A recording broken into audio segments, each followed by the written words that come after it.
أعوذ بالله من الشيطان الرجيم بسم الله الرحمن الرحيم سورة الإخلاص مکیہ قل هو اللہ احد۔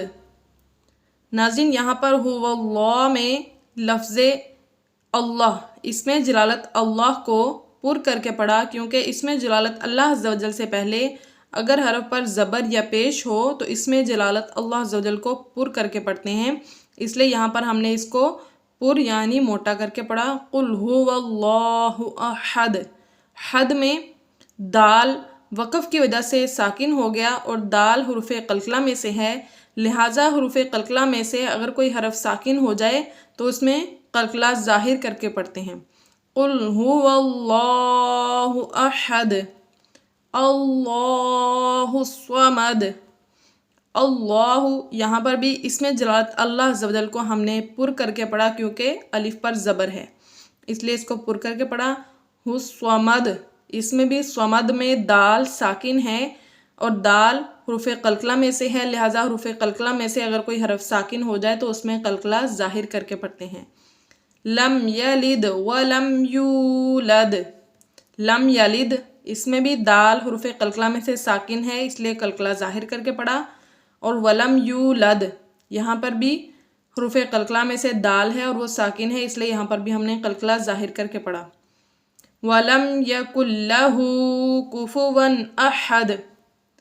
وَلَمْ يَكُنْ لَهُ یہاں پر نون ساکن کے بعد لام آ گیا۔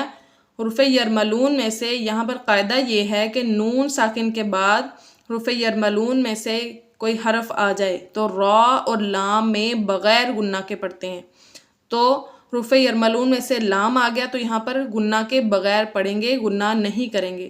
وَلَمْ يَكُنْ لَهُ نون کو لام سے بدل دیں گے تو یہاں پر اس طرح سے ادائیگی کریں گے وَلَمْ يَكُنْ لَهُ كُفُوًا أَحَدٌ۔ احد میں بھی دال ساکن ہے حروف قلقلہ میں سے، لہٰذا حروف قلقلہ میں سے اگر کوئی حرف ساکن ہو تو اس میں قلقلہ خوب ظاہر کر کے پڑھتے ہیں۔ ناظرین دوبارہ سے اس سورت کی مکمل تلاوت کرتے ہیں۔